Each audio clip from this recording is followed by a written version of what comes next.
episode of Kev's Defender project.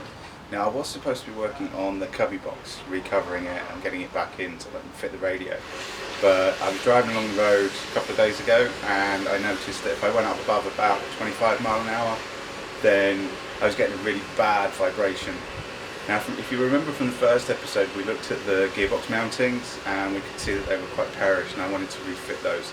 So I think that's probably the best place to start looking. So let's go and take a look. As you can see, these bushings are pretty worn. This one's actually sagging and looks like it's split round one side, and this one is severely compressed compared to a new one. So we're right to replace them.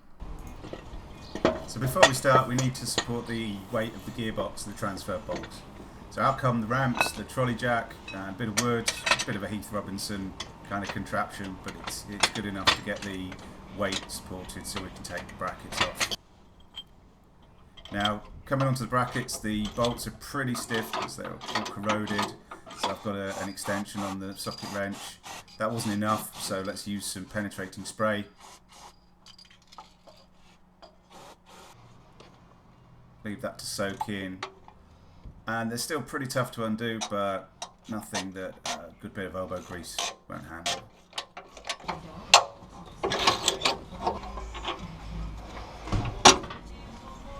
And they come out.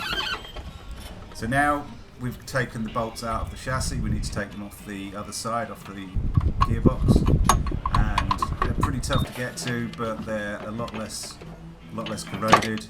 So now with a bit of wiggling, we can get a face full of dust and dirt and rust, and then if we twist it and turn it and twist it a different way, just about get the bracket out. So at this point we've got one of the brackets off. Now when I went to go and take the other bracket off, it turns out the petrol tank's in the way. So we're going to have to take the petrol tank off, which means removing all the plumbing and so on and so forth.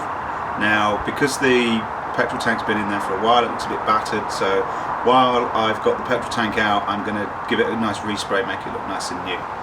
So first of all, lift out the seat. And then there are 6 screws holding in the cover plate. So let's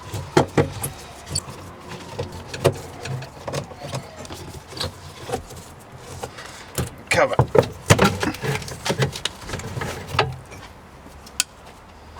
Green is on the front.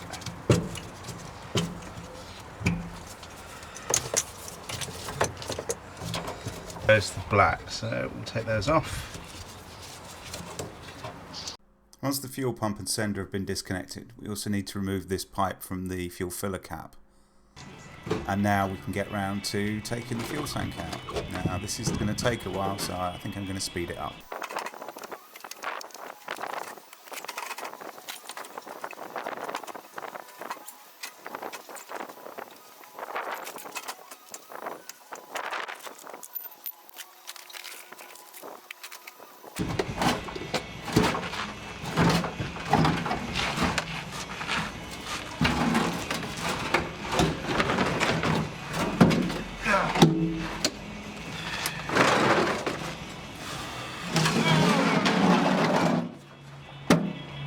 One fuel tank.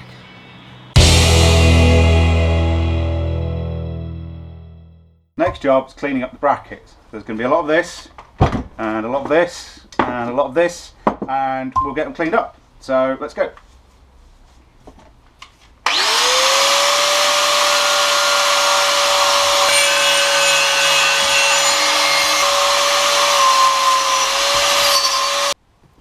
So paint time.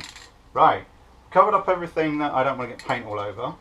I've strung everything up on wires so that I can get all the way around it without touching it and getting finger marks all over the paint. Got gloves on, I've got a mask. I've been shaking my can for 3 minutes like it says, and now I'm just going to put a first coat of paint on.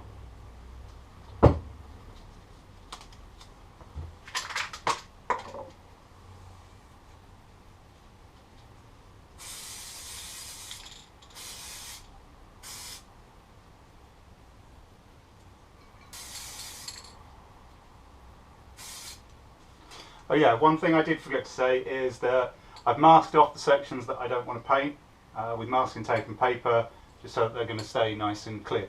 That's for the fuel intake or the fuel feed, and so I'm going to leave these bits bare metal because that's what they were before they came out.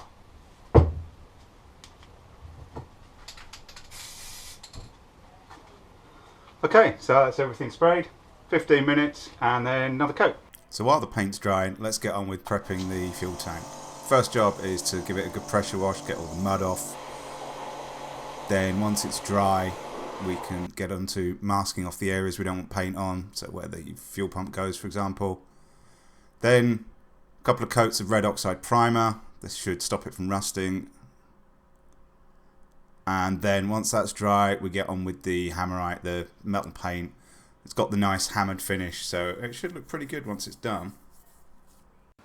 So it's been a couple of days now. The paint's nicely dried. We've got some nice shiny brackets. As you can see, they've come out quite nicely. And not quite so nice fuel tank. Now I think the problem was the paint was pretty old. I found half a tin of Hammerite and I used that. And also while it was drying, I turned it upside down because I thought it was dry. It was sat on a piece of paper and the paper stuck to the paint, so the top finish doesn't look too nice, but it's all sealed. It's got a couple of coats of red oxide primer underneath, as you saw me do. So everything's ready to go back together now. I've just got to clear out where I've done the masking on the fuel tank, and then we're good to go.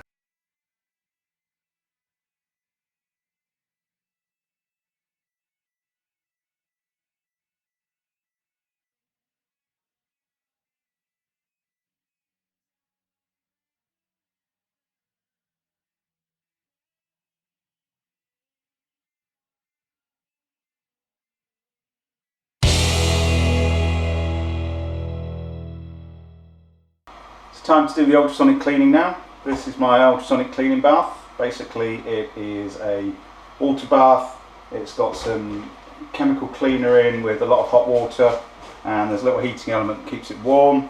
I can set on here the amount of time I want it to go for, so let's say for 6 minutes. And then here's all my bits that I brought in from the car. We just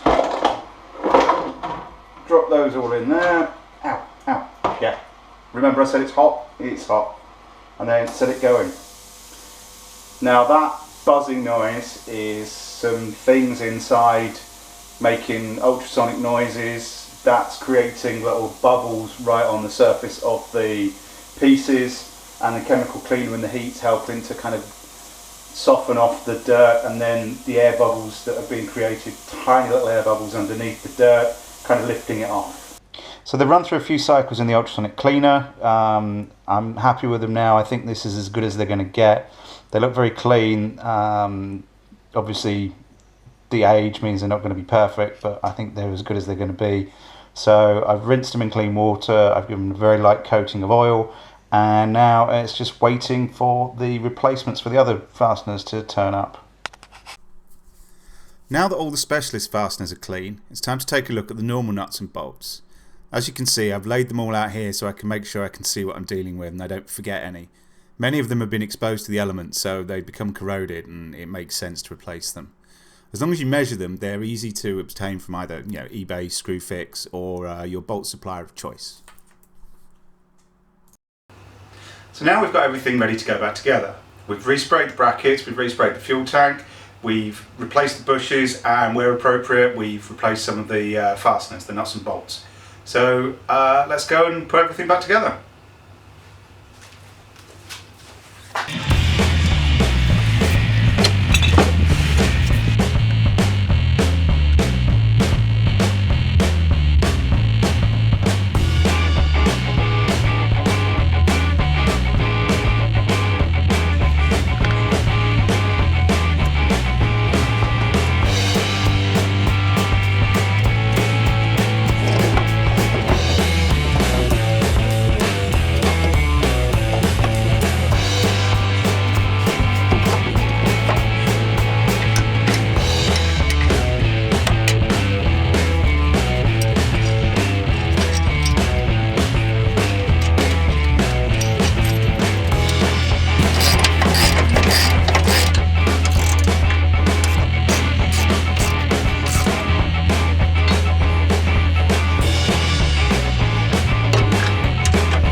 It went in easier than it came out.